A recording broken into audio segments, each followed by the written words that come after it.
ধূসর রংধনু। সূচনা পর্ব। লেখিকা মাহিরা ইসলাম মাহি। হেই ইউকে তুমি? আমার বিছানায় কেন কি কাজ? পরপর তীক্ষ্ণ ঝাঝালো পুরুষালী বাক্যবচনে কিছুটা ঘাবড়ে গেল তাসফি।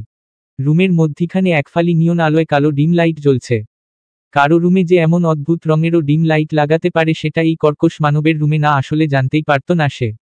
কি হলো অ্যান্সার মি? আবার সেই একই ঝাঝালো স্বর কর্ণগোচর হলো তার। তাসফি এখন কি উত্তর দিতে পারে এই প্রশ্নের?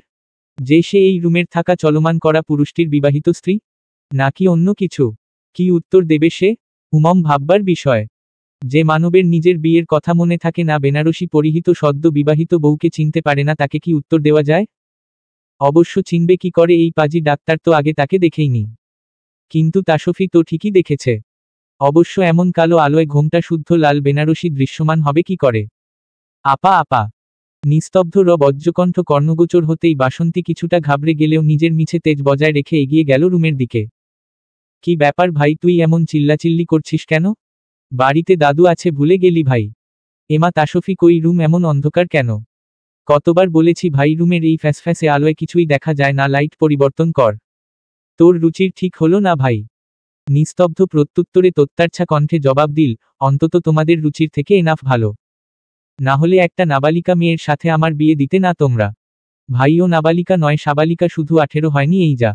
সামনে মাসে পূরণ হয়ে যাবে সেটাও। ডাক্তারি পাশ করেছিস তুই, কিভাবে বলতো ভাই? আদ্যত্তে কিছু পড়েছিস তো? নিস্তব্ধ চোয়াল শক্ত করে দাঁড়িয়ে রইল। মিছে তর্কের কোনো প্রয়োজন সে মনে করছে না। তাসফি যেন হাফ ছেড়ে বাঁচল, যাক মানবের তাহলে বিয়ের কথা মনে আছে।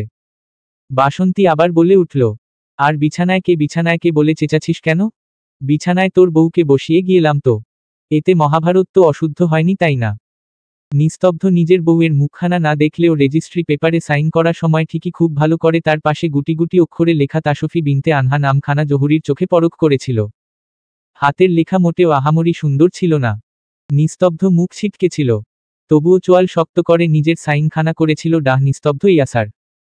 কিন্তু বোকা মানবকে কে বোঝাবে, নার্ভাসনেসে সই করার সময় প্রচণ্ড পরিমাণে হাত কেঁপেছিল তাসফির। তাইতো নামের সঙ্গে অক্ষরগুলো হয়েছে কাপাকাপি, একটা বড় একটা ছোট। গর্জে উঠল নিস্তব্ধ, হোয়াট আর ইউ ক্রেজি আপা? ওকে আমার রুমে কেন নিয়ে এসেছিস? ও কি আমার রুমে থাকবে নাকি? তুই জানিস আমি রুম শেয়ার করতে পছন্দ করি না। বিয়ে করেছি মানে এই নয় যে ও আমার সব কিছুতে ভাগ পাবে। এই মেয়েকে এখনই রুম থেকে বের কর আপা। নিস্তব্ধ চিৎকারে ভয় কিছুটা কেঁপে উঠল তাসফি। আরও জড়সড় হয়ে এঁটে বসে রইল বিছানায়। বাসন্তী কণ্ঠে কিছুটা বিরক্তি মিশিয়ে বলল, আর চিল্লাস না তো ভাই। দিন দিন তোর উগ্রতা কিন্তু আমাদের অতিষ্ঠ করে তুলছে। কিছু করার নেই দাদু, যে কটা দিন আছে একটু কষ্ট তো তোকে করতেই হবে। তারপর না হয় অন্য ব্যবস্থা করা যাবে। নিস্তব্ধ বিরক্তিতে ভ্রু কুঁচকে নিল। কথায় কথায় একদম দাদু দাদু করবি না আপা, তোর দাদুকে আমি ভয় পাই বলে মনে হয় তোর? হ্যাঁ পাস না, সেটা তো দেখতেই পাচ্ছি। হ্যাঁ, তোর ওই বুড়ো দাদু শুধুমাত্র ব্ল্যাকমেইল করাই বিয়েটা করতে হয়েছে। এই মেয়ের আমাকে বহন করবে তার সেই ক্ষমতা আছে। পুচকে একটা মেয়ে, নাক টিপলে দুধ বেরুবে। 28-এর কোঠায় পা দেওয়া তাগড়া পুরুষ, সে চেয়েছিল তার মতো প্রতিষ্ঠিত কাউকে সে বিয়ে করবে। অথচ এখন তাকে একটা 18 গ্যাব হানোম্যাটিউড পুচকে মেয়েকে নিজের সাথে সারা জীবন জড়িয়ে রাখতে হবে। বিরক্তিতে তার গা চিরচিরিয়ে যাচ্ছে। মনে হচ্ছে কেউ আগুনের বোঝা তার ঘাড়ে চেপে দিয়েছে। ঝলসে যাচ্ছে শরীর। বাসন্তী স্পষ্ট করে জানিয়ে দিল, আমি এত কিছু জানি না ভাই। দাদু আমাকে এগুলো বলতে বলেছিল বলে গেলাম। এখন বিরোধিতা করতে চাইলে দাদুকে গিয়ে বলতে পারিস আমি কিছু জানি না। বাসন্তী এগিয়ে গেল বিছানায় জড়সড় হয়ে বসে থাকা তাসফির দিকে। ভাইকে শুনিয়ে শুনিয়ে বলল, এই যে তাসফি, রাতে তোমার কাছে এসে ভাই যা চাইবে তাই দিও, কিন্তু ঠিক আছে? ভাই কিন্তু বেশ রাগী। যা বলে সব শুনবে কেমন? তাসফি এমন ভান করল যেন সে লজ্জায় মূর্ছা যাচ্ছে। কিন্তু ঘটনা মোটেও এমনটা নয়। সে মোটেও কোনো লজ্জা টজ্জা কিছু পাচ্ছে না। আপা। নিস্তব্ধ স্বর কিছুটা ঝাঝালো ঠেকল, কি তোর আপাকে আজ আর পাচ্ছিস না ভাই? Tata, best of luck. Basanti যেতেই নিস্তব্ধ রাগে ফেটে পড়ল। শব্দ করে নিজ হাত ঘড়িটা খুলে ড্রেসিং টেবিলের উপর রেখে কাঁধে তোয়ালে ঝুলিয়ে সোজা ঢুকল ওয়াশরুমে। ধরাম শব্দ করে দরজা লাগালো। কিছু করার নেই, দুটো দিন এই উটকো ঝামেলাটাকে তার সহ্য করতে হবে। ওয়াশরুমের দরজা লাগানোর শব্দে চমকে উঠল তাসফি। আল্লাহ, দরজা ভেঙে টেঙে যায়নি তো আবার? চুপি চুপি তার চেক করতে হবে। এই মানবের সমস্যা কি, যখন তখন ধমকাবে, চিল্লাবে, শব্দ করে দরজা লাগাবে। আরে বাবা তাসফির এইটুকু পরান, তার কি আর এত ধমক সহ্য করার ক্ষমতা আছে নাকি? আশ্চর্য! বাসন্তী বেরিয়ে আসতেই সকলে তার উপর ঝাঁপিয়ে পড়ল। দাদু জিজ্ঞেস করল, সব সেট করে দিয়ে এসেছিস তো দিদিভাই? একদম দাদু। দাদু বলল, এবার দেখব দাদুভাই সুন্দরী বউকে ছেড়ে নাবালিকা করে করে কদিন কাটাও তুমি। সকলে একজোট হেসে নিল। নিস্তব্ধ রমা অনিমা বেগম এগিয়ে এলেন সকলের দিকে। গম্ভীর কণ্ঠে বললেন, রাত অনেক হয়েছে, যাও যে যার যার রুমে যাও, ঘুমাও গিয়ে, সকালে আবার কথা বলো। সবাই সুর সুর করে নিজ রুমে চলে গেল। বলা চলে অনিমা বেগমের থেকেই নিস্তব্ধ বোধ হয় সমস্ত রাগ ট্রান্সফার হয়েছে। যেমন মা তার তেমন ছেলে। নিলয় সাহেব চাইলেন নিজ স্ত্রীর পানে। ভয় ভয় লাগছে তাকে, আবার কিছু না বলে তার গিন্নি অনিমা বেগম নিজ শ্বশুরের দিকে চেয়ে ভদ্রতার সহিত বললেন, বাবা আপনি রাতে আর কিছু খাবেন? তাহলে রুম্পাকে বলে দেই। ভদ্রলোক কথার বিরোধিতা করলেন, না বৌমা, আমি রাতে আর কিছু খাবো না। রাত হয়েছে, যাই শুয়ে পড়ি। বলেই দাদু চললেন তার ঘরের দিকে। কি ব্যাপার, তুমি এমন সঙ্গের মতো দাঁড়িয়ে আছো কেন? স্ত্রীর কথায় নিলয় সাহেব থতমত খেলেন। যা ভেবেছিল তাই হলো। তার গিন্নি সকলের রাগ এখন তার উপরেই ঝাড়বে। ঠিক আছে, আমি বরং রুমে যাই, গিন্নি তুমি এসো। দাঁড়ান। নিলয় সাহেব চোখ বন্ধ করে দাঁড়িয়ে পড়লেন। নিস্তব্ধ, বিয়ে করেছে ঠিক আছে, কিন্তু এখনই কেন আপনার বাপ মেয়েটাকে ওর কাছে ঠেলে পাঠাচ্ছে? কেন উঠে পড়ে লেগেছে আমার ছেলের পেছনে? আপনার মতো তো আর আমার ছেলে এতটা অধৈর্যশীল নয়। আপনার বাপ কেন তাকে লাগাম ছাড়া বানাতে চেষ্টা করছে? আর মেয়েটার বয়স দেখেছেন, তার নিজেকে প্রস্তুত করতে আরও কিছুটা সময় প্রয়োজন। তাছাড়া তার এখন সংসার করার বয়স হয়নি। তার পড়াশোনা আছে, কিছুদিন পর সে ডাক্তারি পড়বে। মানলাম ভাগ্যচক্রে বিয়েটা হয়েছে কারণবশত। তার মানে তো এই নয় তাকে এখনই সংসার করতে হবে। এই জন্যই বলে বুড়ো মানুষের বোধ বুদ্ধি থাকে হাঁটুটে। আপনার বাবাকে জানিয়ে দেবেন বেশি বাড়াবাড়ি যেন সে না করে। অনিমা বেগম হনহন করে সিঁড়ির ধাপ অতিক্রম করে উপরে উঠে গেল। নিলয় সাহেব করুণ চোখে তাকিয়ে রইল নিজ গিন্নির পানে। এই এক সমস্যা, গিন্নি তার শ্বশুরের সাথে অতি ভদ্রভাবে কথা বলেন, অথচ তার কাছে সমস্ত কর্কশ নালিশ এসে জুড়ে দেয়। আরে বাবা, সে কি করে এখন বাবাকে বলবে? আরে তার ছেলের বয়স 28। এখন নাতি নাতনির মুখ না দেখলে হয়? তাছাড়া তাসফি তো এতটাও ছোট নয়। সামনের মাসেই তার 18 পড়বে। নিলয় সাহেব নিজে তার মায়ের কোল আলো করে এসেছিলেন 16 বছর বয়সে। সমস্যা কোথায়? এই জন্যই লোকে বলে বেশি বিদ্যা ভয়ঙ্কর। আর তার অতিরিক্ত শিক্ষিত গিন্নি চরম ভয়ঙ্কর। নিস্তব্ধ ওয়াশরুম থেকে বেরিয়ে দেখল মেয়েটা এখনো হাভাতের মতো সেভাবেই বসে আছে। বিরক্তিতে কপাল কুঁচকে নিল সে। এই মেয়ে বসে থাকুক আর দাঁড়িয়ে থাকুক তাতে তার কিচ্ছু আসে যায় না। সে সোফায় বসে নিজ কাজে ব্যস্ত হলো। এই বিয়ে নিয়ে দুদিন কাজ থেকে বিরতি নিয়েছিল সে। আর নয়, কাল থেকেই হসপিটালে জয়েন্ট করতে হবে। শুধু শুধু ঘরে বসে থাকার চেয়ে হসপিটালের গন্ধ শুকা অনেক ভালো। তাছাড়া কিছুদিন পর সে থাকবেও না। ল্যাপটপ ওপেন করে কালকের অ্যাপয়েন্টমেন্টগুলো দেখতে লাগলো সে। ল্যাপটপের স্ক্রিনে লাগাম ছাড়া আজীব গোষ্ঠীর ভিডিও কল দৃশ্যমান হলো তখন। দোটানা মনে তা রিসিভ করল নিস্তব্ধ। মুহূর্তে সকলের হাস্যোজ্জ্বল মুখশ্রীর সাথে ভেসে এলো লাগামহীন কথাবার্তা। বাসর রাত কেমন কাটছে আমাদের ডাক্তার বন্ধুর? হুম হুম। কেমন কাটবে মানে, আমাদের বন্ধু তো নিজেই সার্জন। ইনজুরি হলে সে নিজেই সঙ্গে সঙ্গে সেলাই করে নিবে। সোনো চিন্তা গাইস। ল্যাপটপ থেকে ভেসে আসা পর পর বাক্যলাপে চোখ বড় বড় করে নিল তাসফি। আস্তাগফিরুল্লাহ। ছি ছি, কি অসভ্য মার্কা কথাবার্তা। ভাব দেখায় সাধুপনার। নিস্তব্ধ আর চোখে একবার তাসফির দিকে তাকিয়ে ঝটপট এয়ারপড গুজলো কর্ণে। চোখ পাকিয়ে তাকালো বন্ধু মহলের দিকে। সবগুলো বদমাস, মান সম্মান সব ধুয়ে দিচ্ছে ওরা ওই নাবালিকা মেয়েটার সামনে তার। কলের ওপাশ থেকে সুজন চেঁচিয়ে উঠল, কি খবর মামা, কথা বলো না কেন? হুম। বাসর রেখে এখানে কি? নাকি দ্রুতই কাজ সেরে ফেলেছ বলো বাছা? মাহিন ধমক দিল তাকে। আরে চুপ থাক সুজন মাঝি, এই নিস্তব্ধ বউ দেখা আগে। নিজের নাম নিস্তব্ধ, তাই বলে কি বিয়েটাও এমন নিঃশব্দে করে ফেলবি বেটা? শালা চুপি চুপি বিয়ে করে নিলি, এই তোর কলিজার বন্ধুদের একটাবার খবর দিলি না? আরে তোদের বাড়ির পাশে বাড়ি, আমাদের বলার সঙ্গে সঙ্গে তো হাজির হয়ে যেতাম, ফ্রিতে মাংস খেতাম, একটু বাসরের টাকা পেতাম। মাহিনের সব উগরে দেওয়ায় ওপর পাশে থাকা সৃজন গলা খাকারি দিল। মাহিনের যেন হুঁশ ফিরল, কি বলছে সে দ্রুত নিজের জিভ কাটল। না মানে বলছিলাম আর কি, আরশি না বললে তো জানতেই পারতাম না। ওদের ফালতু কথায় নিস্তব্ধ বরাবরই নিরামিষ। কপাল কুঁচকে দাঁতে দাঁত চেপে বলল, ফালতু কথা বাদ দিয়ে কাজের কথা থাকলে বল, না হলে ফোন কাট। এবারে আরশি আর আয়ানা চেঁচিয়ে উঠল, এই একদম ফোন কাটবি না। একে তো না বলে বিয়ে করেছিস, তার উপর এখনো বউ না দেখিয়ে বসে আছিস। এখনই আমাদের ভাবির ছবি পাঠা। নেই নিস্তব্ধ এক শব্দে রাগী চোখে তাকালো সকলে, যেন ভস্ম করে দিবে ওদের ওই চোখ দিয়েই। সুজন বলে উঠল, নেই তাহলে ক্যামেরায় দেখা, নাকি সেটা দেখানোর? জাস্ট শাট আপ সুজন, ওর এখানে 18 হয়নি। বাজে কথা বলবি না, দেখতে ইচ্ছে হলে এসে দেখে যাস, আমি কাউকে দেখাতে পারবো না। সবাই চোখ উল্টে তাকালো। বলিস কি ভাই, ভাবির 18 হয়নি? আরে ধুর, 18 হয়নি তো কি হয়েছে? এখনকার মেয়েরা সব ওভার স্মার্ট, বুঝলি মাহিন। ওদের সবার কথায় তৃপ্তি প্রচণ্ড বিরক্ত হলো। তার এসব অতিরিক্ত নেকামি বয় কিছুই মনে হচ্ছে না। একে তো তাকে না জানিয়ে নিস্তব্ধ বিয়ে সেরে ফেলল, তার উপর বাসরের কথা শুনে তার গা পিত্তি জ্বলে যাচ্ছে। নিস্তব্ধ যেহেতু বিয়েটা মানছে না, তোদের এত আদিক্ষতা করার কি আছে আমি তো বুঝতে পারছি না।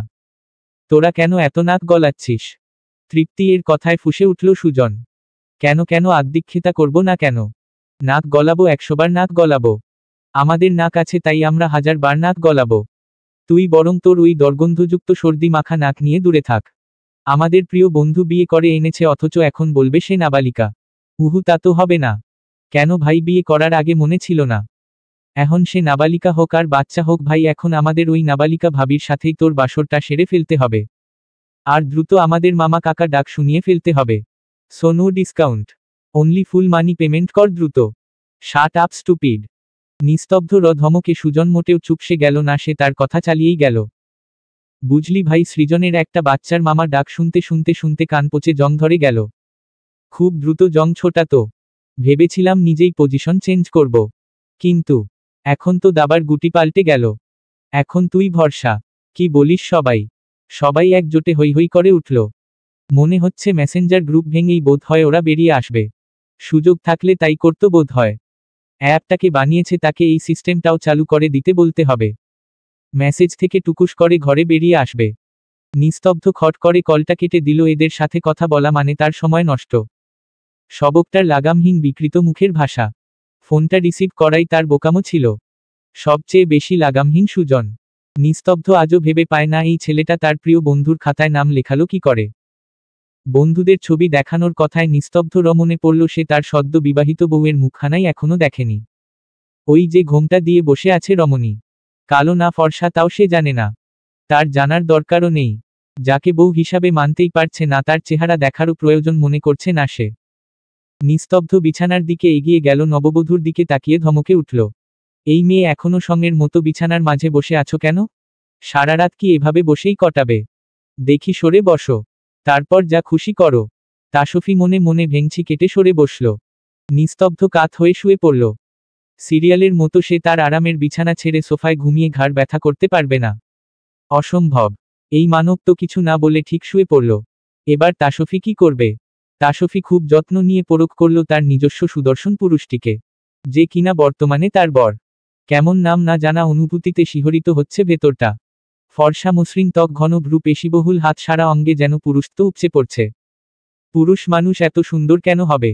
তাসফিরও নিজেরই হিংসা হচ্ছে। বোধ হয় পুরুষটি সৌন্দর্যের দিক দিয়ে তাকেও ছাড়িয়ে গিয়েছে। আশ্চর্য সুন্দর বলে কি তাসফি এই অহংকারী লোকটার প্রেমে পড়ে যাবে? মোটেও না। সুন্দর হলেই তো হবে না, তার ব্যবহার একদম কুৎসিত। মানুষের বাহ্যিক সৌন্দর্য ঠিক হলেই তো আর হবে না, ভেতরটাও সুন্দর হতে হবে। বুড়িটা বলে দিল তার স্বামী নাকি লাখে একটা, তার উপর ডাক্তার, তাদের নাকি মায়াদয়া বেশি। কিন্তু তাসফির ভাষ্যমতে ডাক্তাররা হয় কসাই। ঠিক মিলে গেল তার কথা। কিছুদিন পর সেও কসাইয়ের খাতায় নাম লেখাবে। বাবাকে কত করে বোঝালাম, বাবা সবে আমি এইচএসসি দিলাম, ইন্টার্নি শেষ করি তারপর না হয় বিয়ে করি। আমি এখন বিয়ে করতে চাই না বাবা, প্লিজ বোঝার চেষ্টা করো। কিন্তু তার কোনো আকুতি কোনো কাজে দিল না। বুড়ির কথায় বাবা বিয়েতে এক পায়ে রাজি হয়ে গেল। তাছাড়ান বুড়ির কথার সকল প্রশংসা এখন পুরোটাই উল্টো দেখছে তাসফি। এই মানব মোটেও ভালো মানুষ নয়। বদমাশ লোক একটা, আস্তপাজি ডাক্তার, অসভ্য, বর্বর, কর্কশ। মা নেই, দাদি আর চাচির কাছে মানুষ সে। বাবাই তার সব। মায়ের কথা তার ভীষণ মনে পড়ে। হৃদয়ের কষ্টগুলো যেন তাসফির চোখ উপড়ে বেরিয়ে আসতে চায়। ধীরে ধীরে বাবার প্রতি তার বড্ড অভিমান জমা হচ্ছে হৃদপৃষ্ঠে। হৃদয়ের পাথরটা দীর্ঘাকৃতি রূপ নিচ্ছে যেন। তার মা ছিল একগুঁয়ে শিক্ষিত মহিলা। আজ তার মা থাকলে তার সারা জীবনের একটা ডিসিশন এইভাবে বাবাকে নিতে দিত? হয়তো না। আজ তার বিয়েটাও বোধ হয় এভাবে হতো না। কেন বাবার হুট করে এত দ্রুত তার বিয়ে দেওয়ার প্রয়োজন পড়ল তাসফি জানে না। তবে তার বাবা তাকে যেই যুক্তি দিয়েছে তার মনে হয়েছে সেটা নিছকই একটা বাহানা মাত্র, নিশ্চয়ই আরও অন্য বড় কোনো কারণ রয়েছে, যেটা শুধু সেই জানে না। তবে তা তো সে জেনেই ছাড়বে। নিস্তব্ধ নিষ্পাপ মুখের দিকে তাকিয়ে তাসফি বিড়বিড়ালো কিছু। এই লোক সুন্দর হোক, যা খুশি হোক, সেও কম নাকি? সে কি বানের জলে ভেসে এসেছে? ঈশ্বর, সে নাকি নাবালিকা? আরে তোর 14 গোষ্ঠী নাবালিকা। তওবা তওবা, তুই নাবালিকা। আরে কিছুদিন পর এই তাসফি ডাক্তারি পড়বে, কিছু বছর পর লোকের সেবা করবে, আর সে নাকি নাবালিকা। যত সব! হিসেব মোতাবেক আজ নাকি আবার তাদের বাসর রাত। বিয়ের প্রথম রাত যেহেতু, বাসর রাত তো বটেই। কিন্তু বাসর রাত আসলে কেমন হয়? বাসর রাতে বুঝি এভাবে দুজন মানবী মুখ ঝামটি দিয়ে একে অপরের দিকে পিঠ দিয়ে ঘাপটি মেরে থাকে? দুনিয়ায় আদ্যত্বেও কারো এমন বাসর হয়েছে কিনা তাসফিরও জানা নেই। বর বলে, মেয়ে তুমি বেরিয়ে যাও আমার ঘর ছেড়ে। আহা, কত সুন্দর বাসর! বাসর রাত নিয়ে তাসফির মাথা ব্যথা কোনো কালেই ছিল না। তবে এমন পরিস্থিতি কখনো তার সামনে আসবে সেটাও ধারণায় ছিল না। যাই হোক, তবুও বাসর রাত নিয়ে তার খুব ভালো এক্সপেরিয়েন্স হলো, অবশেষে না চাইতেও। গভীর দীর্ঘ নিঃশ্বাস বের হলো আর শ্বাসনালী ফেরে। এখন দেখার পালা, এই গভীর নিঃশ্বাস কবে হালকা হবে তারই প্রহর গোনা। খচমচে ভারী শাড়ি পরেই সেও কাত হয়ে শুয়ে পড়ল। বিয়েটিয়ে নিয়ে তার কোনো স্বপ্ন নেই। তার ইচ্ছা একদিন সে বড় ডাক্তার হবে। সব ডাক্তারের মতো কসাই সে হবে না। সে হবে নরম ধরনের ডাক্তার। যেমন অন্যদের মতো সে নিজের রুগীকে কখনো এই অসহ্য মানবের মতো ধমকাবে না। তার হৃদয় আবার ফোমের মতো নরম কিনা। ঘুমেরা ধরা দিল তাদের চোখে। কালো নিয়ন আলোয় কি সিগ্ধই না লাগছে তাদের। যেন তাসফির সংস্পর্শে অধিক আলোকিত এই দাম্ভিক ডাক্তার নিস্তব্ধ ইয়াসারের কোপলখানা। আকাশের চাঁদমামা সঙ্গে সজ্জায়িত তাসফির উজ্জ্বল মুখের আদলে লুকিয়ে থাকা আলোয় নিস্তব্ধ আধারে ঢাকা ঘর আজ আলোকিত। তবে ডাক্তার নিস্তব্ধ ইয়াসার কবে তা ঠাহর করবে? কবুল একটি মাত্র শব্দ বলার সাথে সাথেই নাকি মেয়েদের জীবন পরিবর্তন হয়ে যায়। আসলেই কি শুধু কবুল বলার কারণে তাদের জীবন পরিবর্তন হয়? হুহু। তাদের জীবন পরিবর্তন হয় যখন তাদের চেনা পরিচিত পরিবেশ ছেড়ে একদম ভিন্ন পরিবেশে খাপ খাইয়ে নিতে হয়। ঘর আলাদা, ঘরের লোক আলাদা, এমনকি নিজের চেনা পরিচিত রুমটাও বদলে যায় এক লহমায়। একজন অপরিচিত পুরুষের সঙ্গে থাকতে হয় এক বিছানায়। আর পরিবেশ বদলে যাওয়ার সঙ্গে সঙ্গে সেই কবুলের কঠিন ধাপগুলোও বেরিয়ে আসতে থাকে। কেউ কেউ মানিয়ে নিতে পারে, কেউ কেউ পারে না। হয় ডিভোর্স। তাসফি কি পারবে মানিয়ে নিতে? দুজন বিপরীত মানসিকতার জেদি মানবীর মিলন কেমন হবে? কি করে হবে তাদের মিলন? আদ্যত্বে কি দুজন বুনবে ভালোবাসার বুনন হৃদমাঝারে? নাকি অন্যদের মতো তাদের পরিণতিও হবে শূন্য? তাদের জীবনের ধূসর রংধনু ঠেসে বের করে আনতে পারবে কি সাতরঙা ওই উজ্জ্বল রংধনু, যার প্রতিটা মুহূর্ত জ্বলজ্বল করবে তাদের ভালোবাসার রঙিন শিহরণে? ভীষণ চমৎকার একটি সকাল। তবে আকাশে কেমন মেঘলা মেঘলা ভাব বিদ্যমান। চারপাশ কেন আজ এমন গুমুট ভাব ধরে থাকবে? আকাশ কেন কালো থাকবে? তারা জানে না বুঝি কাল তাসফির বিয়ে হলো। আজ কি তাদের দুঃখী মানায়? গুমট ধরা আকাশ যেন তাসফির মনের অন্দরে ঢুকে পড়েছে, সঙ্গে সংগ্রহ করে নিয়েছে তার সকল চিরাচরিত ভাবনা, সুখ দুঃখের সংমিশ্রণ। দুঃখ ছাড়া করার তো কিছু নেই। যেখানে তার বর, তাই পচা বাসি গন্ধ। তার কিশোরী বয়সের স্বপ্ন ছিল বিয়ের পরদিন ভোরে উঠে প্রথমে বরের মুখখানা দর্শন করিবে। কিন্তু কি হলো, তার আশায় সেগুড়ে বালি ঢেলে অসভ্য ডাক্তার চলে গিয়েছেন রুম ছেড়ে। সকাল সকাল তাসফি চোখ মেলে দেখল তার মাথার উপরের শুভ্র ছাদখানা। পাশে নেই কেউ, আর না ঘরে। ঘরে সূর্যের আলোও নেই, তার বরও নেই। তার কিশোরী বয়সের প্রথম দেখা স্বপ্নটাই এ বাড়িতে অপূর্ণ রয়ে গেল। তবে বাকি স্বপ্নগুলো কি করে পূরণ হবে তার, সেটাও ভাববার বিষয়। আদতেও কি হবে কিনা কে জানে। এমন সময় বাসন্তীর হাত ডাক ভেসে এলো দরজার ওপাশ হতে। দরজা ঠেলে ভেতরে ঢুকে এলো সে। তাড়া দিয়ে বলল, এই তাসফি, উঠো তো, অনেক বেলা হয়েছে কিন্তু। দ্রুত ফ্রেশ হয়ে নিচে আয়। নতুন বউ দেখতে আবার পাড়া প্রতিবেশী আসলো বলে। বুঝি না বাপু, এই যুগেও এমন বউ দেখার কি আছে। রেডি হয়ে নিচে আয়। আমি যাচ্ছি। কত কাজ বাবা। একটা বিয়ে সামলানো কি চারটিখানি কথা নাকি বাপু? কাল আবার বউ ভাত। এই যুগে এসেও এদের কত ভাত যে মুখে নিতে হয় খোদা মালুম। বাসন্তী আপার কথায় তাসফি মধ্যে কোনো চঞ্চল ভাবমূর্তি দেখা গেল না। সে হাই ছাড়তে ছাড়তে উদাস ভঙ্গিতে বিছানা উঠে বসল। রাতে কাদার ফলে চোখমুখ কিছুটা ফুলে আছে। তার গোলগাল ফর্সা মুখশ্রী যেন কচি পানপাতার ন্যায় উজ্জ্বল দীপ্ত। ডাগর ডাগর চোখ দুটোয় শুধুই শূন্যতা। ওয়াশরুমে ঢুকে তার মনে পড়ল ফ্রেশ হতে সে সঙ্গে কিছুই আনেইনি। কালকের গায়ের শাড়িও খোলা হয়নি। এত অস্বস্তি লাগছে। এখনই তার গোসল সারা দরকার। শাড়ি খুলে গোসল শেষ করল। শুধুমাত্র পেটিকোট ব্লাউজ পরে ওয়াশরুম হতে পুনরায় বেরুলো জামা নিতে। নিস্তব্ধ হসপিটাল যাবে। তখন তার মোবাইলটা ফেলে যাওয়ায় রুমে এসেছিল নিতে। তখনই কি তাসফি বের হলো ওয়াশরুম থেকে? হ্যাঁ হলো তো। তাসফির পদতলে পিষ্ট হলো নিস্তব্ধর চিত্ত। তাসফিকে ওই অবস্থায় দেখে নিস্তব্ধ ইয়াসারের চোখ কপালে। শুধু অদ্ভুত চোখে তাকিয়ে থাকল সে।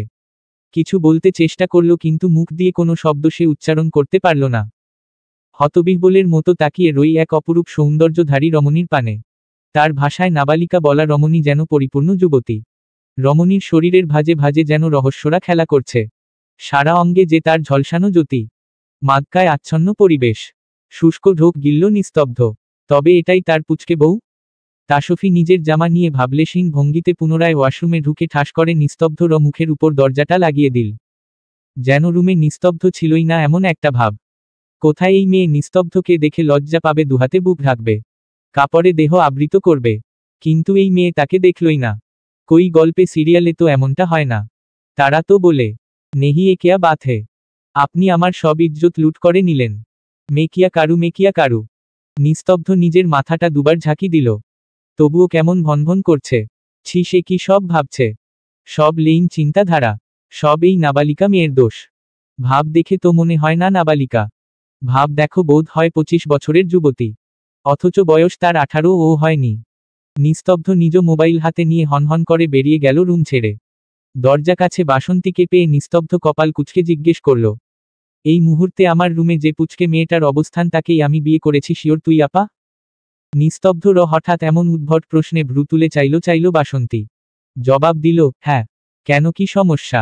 নিস্তব্ধ বিতৃষ্ণার স্বরে বলল, ছি আপা, ছি। এইরকম লেইম একটা কাজ তোরা করতে পারলি আমার সাথে?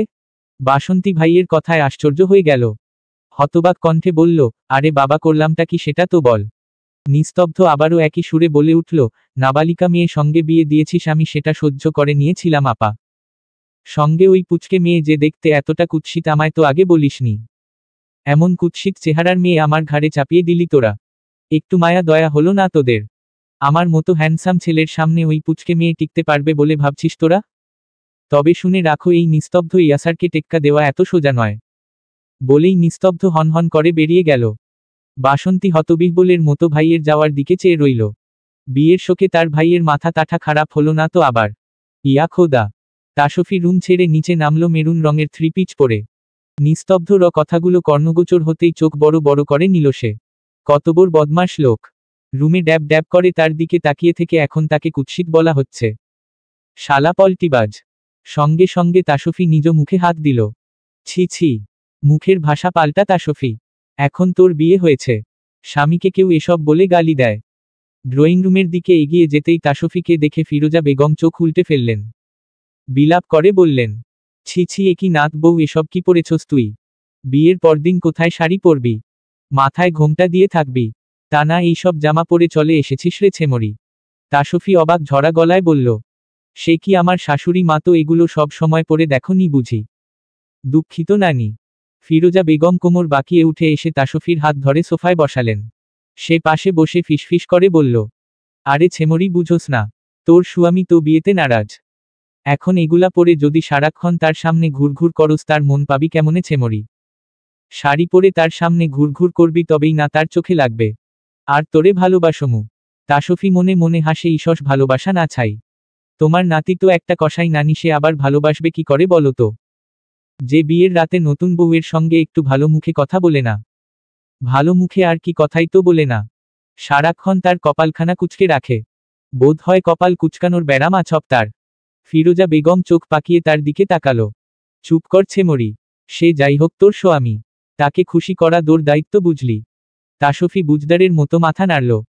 ফিরোজা বেগম ফিসফিস ছেড়ে এবার কর্কশ গলায় বললেন, এবার যা তো নাত বউ সকলের জন্য চা করে নিয়ে আয়। নতুন বউয়ের হাতে চা না খেলে কি আর চলে নাকি? তাসফি বিড়বিড় করে বলল, ঈষৎ বুড়ি কেমন মুহূর্তেই নিজের রং পাল্টে ফেলল দেখেছ? তার বাড়ি বুড়ি দাদিও এত দ্রুত রং পাল্টায় না। তাসফিকে কিচেনে দেখে অনিমা বেগম ধমকালেন, কি ব্যাপার, তুমি আজ কিচেনে কেন এসেছো তাসফি? যাও ড্রয়িং রুমে যাও, সোফায় বসো, নাস্তা করবে। তারপর তোমায় দেখতে কিছু পরিবেশই আসতে পারে। যাও। এসবের অনেক সময় পাবে। যাও। এখন এগুলো তোমার কাজ নয়। সময় হলে নিজের ইচ্ছাতেই করবে। তাসফি বাধ্য মেয়ের মতো কিচেন ছেড়ে বেরিয়ে এলো। সে কি যেতে চেয়েছিল নাকি?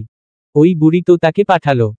তাসফি পুনরায় এসে ফিরোজা বেগমের পাশে বসতেই তিনি মুখ বাঁকালেন। তাসফিকে শুনিয়ে শুনিয়ে বলল, এই মেয়েকে নিয়ে আর পারি না। নতুন বউকে কিচ্ছু করতে দেবে না। আমার মেয়েটা বড্ড ভালো কিনা। তবে তুই ভাবিস না বেঁচে গেলি। তোকে দিয়ে আজ না হলে কাল আমি ঠিকই চা বানিয়ে খাবো। হুহো। তাসফি নিরাশ মুখে বসে রইল। সব ভালো হয়েও কেমন যেন বিষাদ। বিষাদ এমন কেন লাগছে তার? ছেহ বিয়ের পর বুঝি এমন নিরামিষ জীবন পার করতে হবে তার? বাড়িতে থাকতে এতক্ষণ তার চাচাতো ভাই বোনের সঙ্গে যুদ্ধ লেগে যেত। অনিমা বেগম তাসফিকে নাস্তা করতে ডেকে পাঠালেন। সেও শান্ত মেয়ের মতো নাস্তা করতে বসে গেল। নাস্তার টেবিলে দেখা গেল তার বড় ভাসুরের 5 বছরের মেয়ে পান্নাকে। ভারী মিষ্টি দেখতে। কাকিয়া কাকিয়া তুমি কেমন আছো? ঈষৎ কি আদুরে ডাক তাসফির মনে চাইল এখনই ওই ফোলা গাল দুটো ধরে একটু টেনে দিক। তাসফি মুচকি হেসে তার কথার জবাব দিল, ভালো। তুমি কেমন আছো? কি নাম তোমার? পান্না তার মধুর স্বরে জবাব। আমিও ভালো আছি কাকিয়া। আমার নাম পান্না। তোমার কি গো? ইস্সিরে। পাশ হতে পান্নার মা পায়েল ধমক দিল। কাকিয়াকে এসব কি প্রশ্ন তোমার পান্না? চুপচাপ খাবার খাও। আহা ধমকাবেন না ভাবি ছোট মানুষ। ঈষৎ কি আদুরে। একদম রসগোল্লা। পায়েল তাসফির কথায় হেসে দিল। তুমিও কিন্তু খুব মিষ্টি তাসফি। আমার দেওর যে কেন এত ঘাউরামি করছে? এমন মিষ্টি বউয়ের সঙ্গে কেউ গোসা করে বুঝি? পায়েলের কথায় তাসফি হালকা লজ্জা পেল। তবে তা মুহূর্তেই গায়েব হয়ে গেল। সে মনে মনে বলল, আপনার বদমাস দেওর কি করে বুঝবে আমি মিষ্টি না তেতো? সে তো আমায় চেখেই দেখেনি ভাবি। স্বাদ বুঝবে কেমন করে? নিস্তব্ধ মেজ ভাইয়ের বউ ইয়ানা আর চোখে এদের আদিক্ষেতা দেখে মুখ ছিটকাল। যত্ত সব ডং এদের। ভদ্রমহিলা ভারী অহংকারী। বাপের বাড়ি গাদি গাদি টাকা থাকায় অহংকারে তার মাটিতে পা পড়ে না। তবে অনিমা বেগমের কাছে এসব বলল কি একদমই খাটে না। অনিমা বেগমের এক ধমকে ইয়ানা চুপসে যায়। কি ব্যাপার তাসফি, তুই তো কিছুই খাচ্ছিস না। খাবার কি ভালো হয়নি নাকি? বাসন্তীর প্রশ্নে তাসফি হালকা হেসে বলল, না আপা খাবার ভালো হয়েছে। কিন্তু আমি আসলে বেশি গরুর মাংস খেতে পারি না। ডিম হলে ভালো হতো। তাসফির নিঃসংকোচ আবেদনে সবাই অবাক হলো। মেয়েটা কেমন একবেলায় সবার সঙ্গে মিশে গিয়েছে। পায়েল বলল, আমি এখনই এনে দিচ্ছি, তুমি একটুখানি বসো। এই রুম্পা তাসফিকে আরেকটা প্লেট দে তো। তুইও খেতে বসে যা। যাই বৌদিমণি। নিলয় সাহেব তাদের মালি হাজিকে নিয়ে বেরিয়েছেন বাজারে। বিয়েটা বেশি বড় করে করা হয়নি বলে কাছের জন ছাড়া প্রায় লোকই জানেন না। ছেলে তার বলে দিয়েছে এই মুহূর্তে সে ঘটা করে কিছু করতে চাইছে না। যখন সময় আসবে তখন সে নিজেই মানুষ ডাকবে। তাছাড়া অহেতুক টাকা নষ্ট করে মানুষের পিছনে কোনো লাভ নেই। এও বলেছে তার কর্মস্থলে কেউ যেন না জানে বিয়ের খবর। আনম্যাচিউরড একটা মেয়েকে তো সে নিজের কলিগদের সাথে বউ বলে পরিচয় করাতে পারবে না। তার পক্ষে অসম্ভব। নিলয় সাহেব বুঝে পায় না তার ছেলের নাম রাখল নিস্তব্ধ। অথচ ছেলের কথায় কথায় এমন গোলা বার্দ ছোটায় কি করে? নাম রাখা উচিত ছিল আগুন, তাহলে বোধ হয় একটু শান্তশিষ্ট হতো ছেলেটা তার। একঝাঁক মহিলা এসে তাসফিকে দেখে গিয়েছে। শাড়ির বদলে 3 পিচ পরায় কেউ কেউ চোখ ছোট্ট ছোট্ট করে তাকিয়েছে। আড়ালে মুখ ভেঙচি কেটেছে। তাতে তাসফির কি? কেউ কেউ তো বলেছে সুন্দর দেখতে, আবার কেউ বলেছে নিস্তব্ধ এর মতো ছেলের সাথে একটু কম মানিয়েছে। আরেকজন ঠেস দিয়ে বলল, আমাদের ছেলের থেকে একটু খাটো মনে হয়। তাসফি ভেবে পায় না আজকাল শহরেও এমন কুসংস্কারাচ্ছন্ন রীতির মানুষকে খুঁজে পাওয়া যায়। আশ্চর্য। যে যা খুশি বলুক তাতে তার কি? সে কি এখন টিপিক্যাল বউদের মতো এদের কথায় মন খারাপ করে ঘরে বসে থাকবে? নাকি নাকের জলে চোখের জলে একাকার করবে? অবশ্যই না, হাস্যকর বিষয়। তাসফি বরং এদের কথায় ভারী মজা পাচ্ছে। অবশ্য তার শাশুড়ি মা বড় ভালো মানুষ, সবাইকে এটা ওটা বলে কথা ঘুরিয়ে নিচ্ছে। যেমন এই যে যখন তাসফির শাড়ি পরা নিয়ে কথা উঠল, শাশুড়ি মা মুচকি হেসে বললেন, কি যে বলেন না ভাবি। এখন কি আর আগের যুগ আছে? শাড়ি পরায় আর কি আসে যায়? মানুষের ব্যবহার আচরণই হচ্ছে আসল পরিচয়। পোশাক মার্জিত হলেই তো হলো। শাড়ি আর ফোড়াকে কি আসে যায় বলুন? মহিলাটি তখন নিজ মুখখানা কালো করে নিয়েছে। তারপরও কথা বলতে যায়, তবুও ভাবি এখন তো। অনিমা বেগম তাকে থামিয়ে দেয়, মুচকি হেসে বলল, থাক ভাবি, আপনার আর কিছু বলার দরকার নেই। নতুন বউ দেখতে এসেছেন দেখুন না। আপনি তো আর তার সাথে থাকবেন না যে এত প্রশ্ন করছেন। আপনার ছেলের জন্য ও তাকে নিচ্ছেন না, তাহলে এত জেনে কি করবেন বলুন? বাকিটা আমরাই জেনে নেব। তাছাড়া আপনার বড় বউ তো শাড়ি পরত সর্বক্ষণ। তবে সেই শাড়ি তো আপনাদের কাল হয়ে দাঁড়ালো, তাই না বলুন ভাবি? বউ তো ঠিকই অন্যের সঙ্গে ভেগে গেল। মহিলাগুলোর মুখটা এবারে এক্কেবারে চুপসে গেল। বেশ হয়েছে। তাসফি মন মনে কুটকুটিয়ে হাসে। একেই বলে শান্ত মস্তিষ্কে হেসে হেসে মানুষকে মোক্ষম জবাব দিয়ে অপমান করা। নতুন বউ না হলে এদের সে দেখে নিত। কেন রে তোরা হচ্ছিস পাড়া প্রতিবেশী, তোদের এত গাইগুই এর দরকারটা কি বাপু? শাশুড়ি মা একেবারে তার লাখে একটা, একদম তার মনের কথাগুলো বলে দিয়েছে। অথচ কত কি না ভেবেছিল সে। কেমন দজ্জাল হবে তার শাশুড়ি মা, এই নিয়ে তো সে ভারী চিন্তায় পড়ে গেছিল। আজ যেন তাসফি একদম নিশ্চিন্ত হলো অবশেষে। তাসফির মতে তার শ্বশুর বাড়ির সব ঠিক, মানুষ ঠিক, ঘরবাড়ি ঠিক, সব ঠিক। শুধুমাত্র তার বর ডাক্তার নিস্তব্ধ ইয়াসার নামক পুরুষটিই ঠিক নেই। অভদ্র পুরুষ সে, যে নিজের বউকে সম্মান দিতে জানে না। চাঁদনি রাতে আকাশে তারার মেলা, তাদের ঝিকমিক আলোক সাজে সেজে উঠেছে ধূসর গগন। নিস্তব্ধ দাঁড়িয়ে ছিল ব্যালকনিতে, তার সুঠাম দেয়ে অবস্থান করে নিয়েছে ছাই রঙা টি-শার্টের সঙ্গে কালো ট্রাউজার। বলিষ্ঠ বাহুগুলো স্পষ্ট দৃশ্যমান, ফর্সা হাতের তালু ফুলে ফেপে আছে। ধূসর আকাশের চাঁদমামা মাঝে মাঝে উকি দিয়ে দেখছে পুরুষটির সৌন্দর্য। তাসফি নিঃশব্দে তার পেছনে এসে দাঁড়ালো। গম্ভীর অথচ সংকোচহীন শীতল কণ্ঠে জিজ্ঞেস করল, আমায় কেন বিয়ে করেছেন ডাক্তার সাহেব? নিস্তব্ধ অদ্ভুত সম্বোধন সূচক শব্দের উৎস খুঁজে চমকে পেছনে তাকালো। তাসফি করা প্রশ্নে ভ্রু বাঁকিয়ে চাইল, কণ্ঠে বিরক্তি ঠেসে বলল, তোমায় উত্তর দেওয়ার প্রয়োজন মনে করছি না। কি আশ্চর্য, তাকে বিয়ে করলো অথচ এখন বিয়ে মানবে না, মানেটা কি? তাকে বিয়ে করেছে, এখন সে জানতে পারবে না কেন বিয়ে করেছে? যদি নাই মানিস, বিয়েটা করলি কি জন্য? বিয়ে মানবি না পুচকে আমি, তাহলে বিয়ে আসরে গিয়েছিলি কেন? পালিয়ে যেত। এখন কি সারা জীবন এভাবে থাকতে হবে তার? কিন্তু মনের কথাগুলো পুরোটা সে উগলে দিতে পারল না।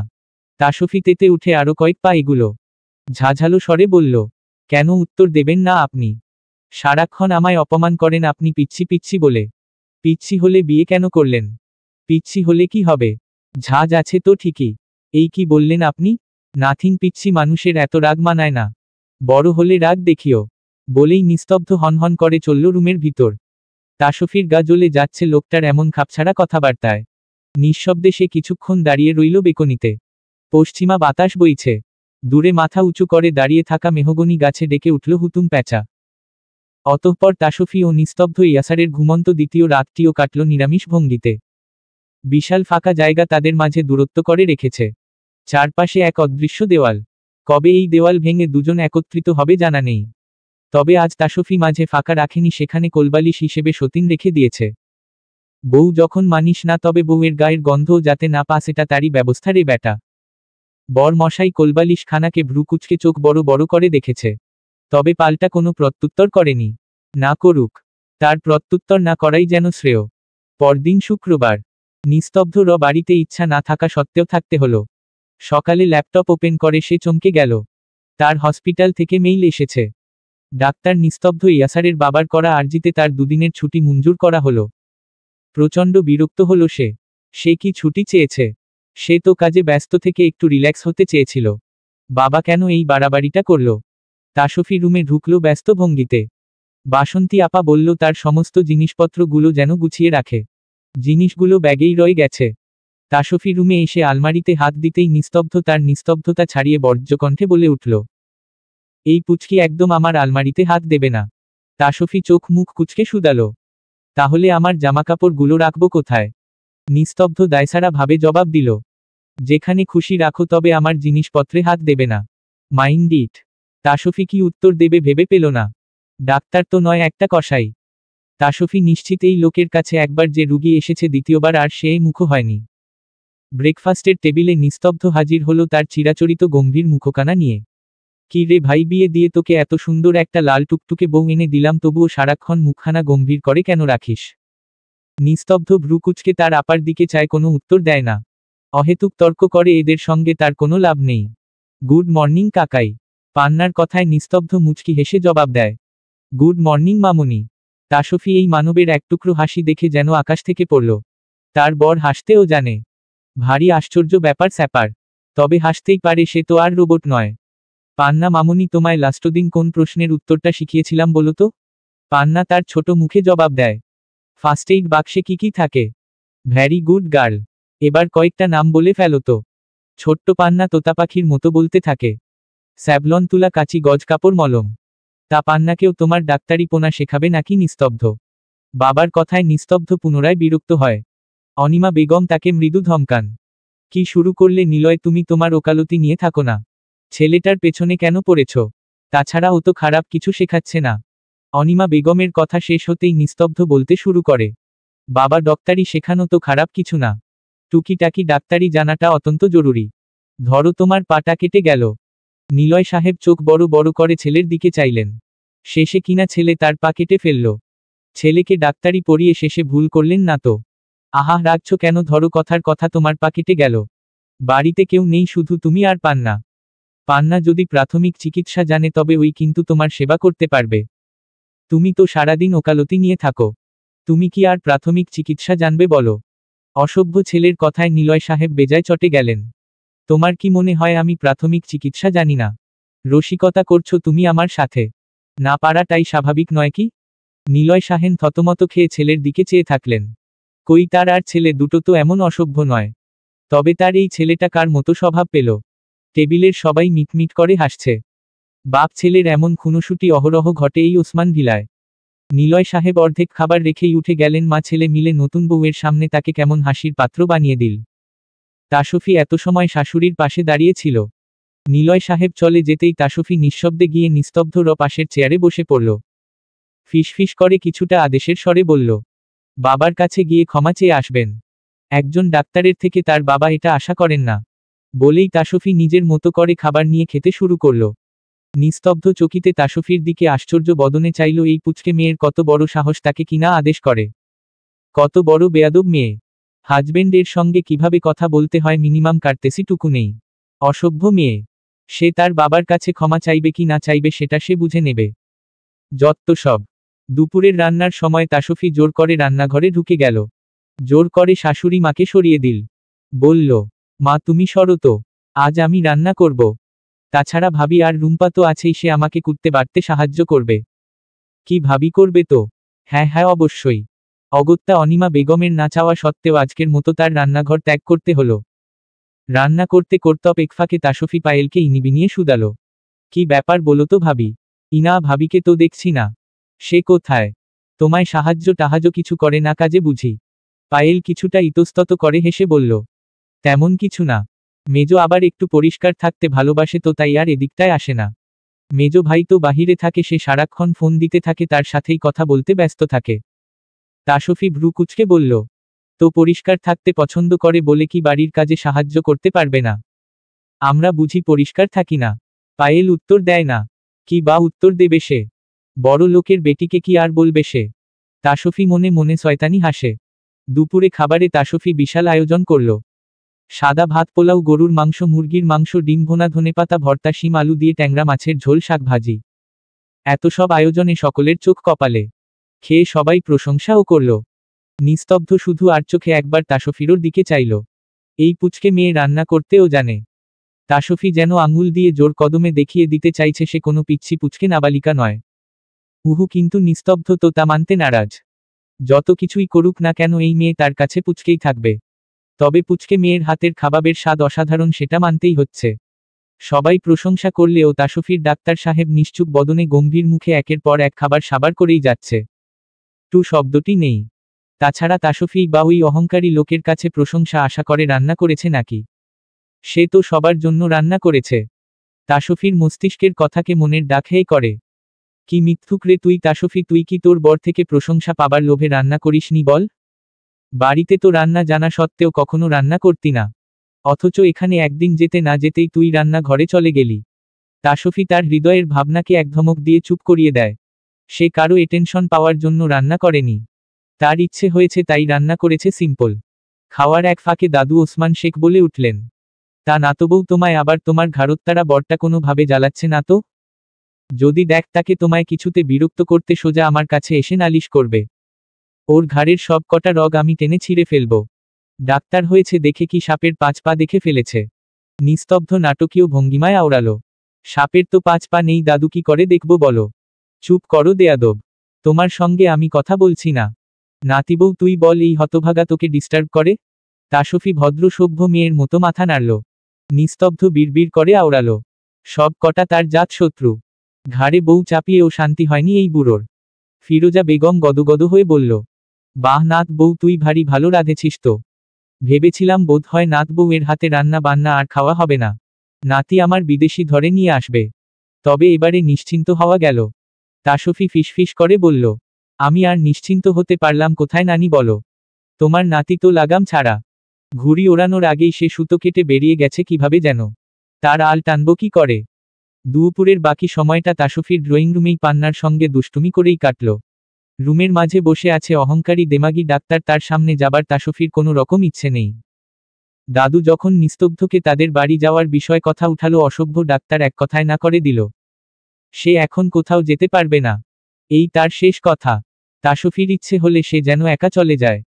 যা বাবা, এটা কেমন কথা, সে কি করে একা একা চলে যাবে।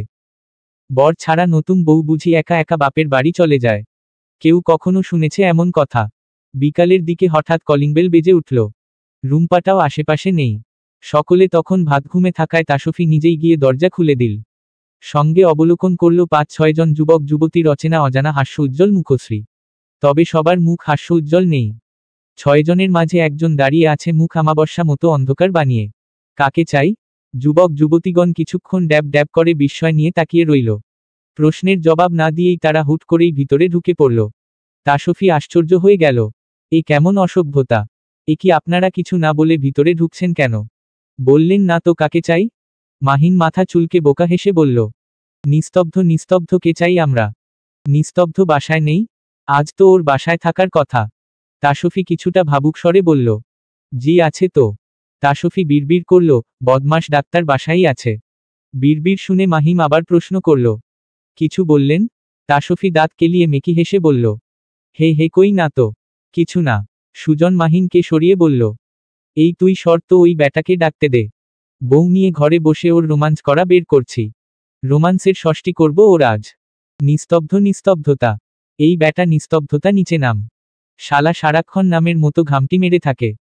হঠাৎ যুবতীদের মাঝে থেকে অমাবস্যার মতো মুখ করে থাকা লেডি ভ্রুকুচকে গম্ভীর মুখে প্রশ্ন করল তাসফিকে, তুমি কে? তোমায় তো আগে কখনো দেখিনি। নতুন কাজের লোক নাকি? তাসফির চোয়াল শক্ত হয়ে উঠল। সে কাজের লোক কেন হতে যাবে? তার সাজ পোশাক কি কাজের লোকের মতো আশ্চর্য। তাসফির পরনে দামি 3 পিস, হাতে সোনার গয়না, কানে দুল, গলায় স্বর্ণের চেইন। তাকে কোন দিক দিয়ে এই অসভ্য মেয়ের তাকে কাজের লোক মনে হলো? সে ঠাই দাঁড়িয়ে থেকে মেয়েটার দিকে তাকালো। আগন্তুক মেয়েটি অত্যন্ত সুন্দরী বলা চলে। পায়ের রং ধবধবে ফর্সা, তবে চাল চলন একদম নিম্ন লেভেলের। পরনের পোশাক লো ক্লাস। টাইট জিন্স আর টি শার্ট পরনে, হাতে কেমন অসভ্য অসভ্য ব্রেসলেট। কই অন্য মেয়ে দুটি তো এমন পোশাকে নেই। তাদের তো বেশ সাবলীল বেশভূষা, তাদের পরনে কুর্তি। তবে এই ডেমনি মেয়ের এই অবস্থা কেন? অসভ্য মেয়েটার কথার কোনো জবাব দিল না তাসফি। এমন লো ক্লাস মেন্টালিটির কাউকে উত্তর দেওয়ার প্রয়োজন মনে করছে না সে। পান্না বুঝতে পারল মেয়েটি তার কাকিয়াকে কাজের লোক বলেছে। ছোট্ট পান্না সঙ্গে সঙ্গে প্রতিবাদ করে উঠল। তার কাকিয়াকে জড়িয়ে ধরে তৃপ্তির দিকে রাগী চোখে বলল, কাজের লোক নয়, কাজের লোক নয়, আমার কাকিয়া। তুমি কাজের লোক কেন বলছো? আহা পান্না সোনা, অসভ্য মেয়েদের সঙ্গে তর্ক করতে নেই। যাও সোনা, তোমার কাকাইকে ডেকে নিয়ে আসো তো যাও। তৃপ্তি পান্নার কথায় কোনো পাত্তাই দিল না, উল্টো ফুঁসে উঠে বলল, এই মেয়েটা আমায় কি বলল? সৃজন আমায় অসভ্য বলল কোন সাহসে? বাড়ির কাজের মেয়ে আমায় অসভ্য বলল? এই অপমানের জবাব নিস্তব্ধকে দিতেই হবে। তাসফি ভাবলেশহীন মুখে দাঁড়িয়ে রইল। সুজন মেয়েটাকে ধমকালো, আহা তৃপ্তি থামো না। কি শুরু করলি তুই? ডাকাডাকি শুনে নিস্তব্ধ নিচে নেমে এলো। দেখতে পেল তার বদমাশ বন্ধুর দলকে। তোরা তোরা আজ আসবি, আমায় তো আগে জানাসনি? মাহিন রসিকতার স্বরে বলল, কেন ভাই, তোকে সবসময় বলে আসতে হবে কেন? এবার তো আমরা তোর কাছে আসিনি, আমরা এসেছি ভাবিকে দেখতে। সে কোথায়? ডাক তাকে। নিস্তব্ধ আর চোখে তাকালো তাসফির দিকে। দেখ পুচকে মেয়ে কেমন ডাগর ডাগর চোখ করে এদিকেই তাকিয়ে আছে। তৃপ্তি চিৎকার করে বলল, তোর বউ পরে দেখে নেব, আগে আমার অপমানের জবাব দে তুই। তৃপ্তির কথায় নিস্তব্ধ ভ্রুকুচকে নিল। হোয়াট? এই কাজের মেয়েটা আমায় অসভ্য বলেছে? তুই এর বিচার কর। এই মেয়েটা কেন আমায় অসভ্য বলল? ওর সাহস হয় কি করে ডাক্তার তৃপ্তি আহসানকে অসভ্য বলার? তাসফি চোখ বড় বড় করে চাইল, ও খোদা, এই অসভ্য বেশভূষার মেয়ে নাকি আবার ডাক্তার? এ ডাক্তার হলো কি করে? নিশ্চিত টুকলি করে প্রুফ দিয়েছে। ডাক্তাররা বুঝি এমন চিপ মেন্টালিটি, ন্যারো মাইন্ডের হয়? তৃপ্তির কথায় নিস্তব্ধ রেগে গেল। সে তার বউকে এখনো বউ হিসাবে মানে না, তার মানে এই নয় যে তার বউকে কেউ কাজের লোক বলবে। তাসফি কোনো দিক দিয়ে কাজের লোক হয়? তৃপ্তির সুন্দর হলেও তার চেয়ে 1000 গুণ ন্যাচারাল সুন্দর চন্দ্র, এটা উদয় মানতে বাধ্য। তাছাড়া একটা মেয়েকে তো সে বাইরের কারো কাছে অপমান হতে দিতে পারে না।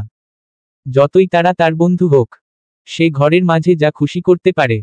নিস্তব্ধ তৃপ্তির উদ্দেশ্যে রাগী স্বরে চিবিয়ে চিবিয়ে বলল, first of all Tasfi is not a servant, and secondly she is my wife. তাই গলাটা নামিয়ে কথা বলবি তৃপ্তি। তোকে কেউ অধিকার দেয়নি আমার ওয়াইফের সঙ্গে গলা উঁচু করে কথা বলতে বা কাজের লোক বলতে। তাসফি তাকিয়ে রইল রাগে চোয়াল শক্ত করে রাখা অহংকারী পুরুষটির পানে। কে বলল তার বর তাকে মানে না? এই যে সে নিজেই অজান্তেই তাসফিকে তার অর্ধাঙ্গিনীর স্বীকৃতি দিল। এটাই বা কম কিসের? কিন্তু তুই তো তোর বউকে মানিস না। নিস্তব্ধ। প্রথমত তুই তোর এই চিপ মেন্টালিটিটাকে চেঞ্জ কর। আমি মানি কি না মানি সেটা তোর দেখার তো বিষয় নয়। বউ দেখতে এসেছিস, দেখে চলে যাবি, ঝামেলা শেষ। অপমানের তৃপ্তির মুখখানা থমথমে হয়ে গেল। আবারও এভাবে অপমান করল নিস্তব্ধ তাকে। তার বারবার ভালোবাসার আর্জি নিয়ে যাওয়ার পরে এভাবেই বারবার অপমানিত হয়েছে সে নিস্তব্ধর কাছে। ছাড়বে না সে কাউকে। তৃপ্তি হনহন করে বেরিয়ে গেল।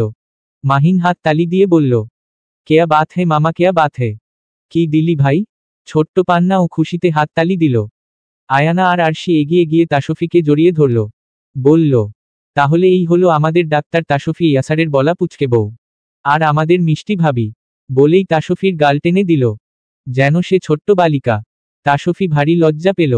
অহংকারী পুরুষটি বন্ধুদের মাঝেও তার পুচকে উপাধি রটিয়ে দিয়েছে তাহলে। আরশি রসিকতা করে বলে উঠল, ওমা দেখ দেখ আমাদের পুচকি ভাবিজানে গাল কেমন টুকটুকে লাল হয়ে গেছে লজ্জায়। বলি কোন দিক দিয়ে আমাদের ভাবিকে তোর পিচ্ছি মনে হয় বলতো? নিস্তব্ধ তার উপর একটু আগে যা খেল দেখালো। নেজুরিটাকে বাড়ি থেকে বের করে ছাড়ল। বেচারা আমাদের কত অনুরোধ করে সঙ্গে এসেছিল। তাসফি জিজ্ঞেস করল, নেজুরিকে আপু?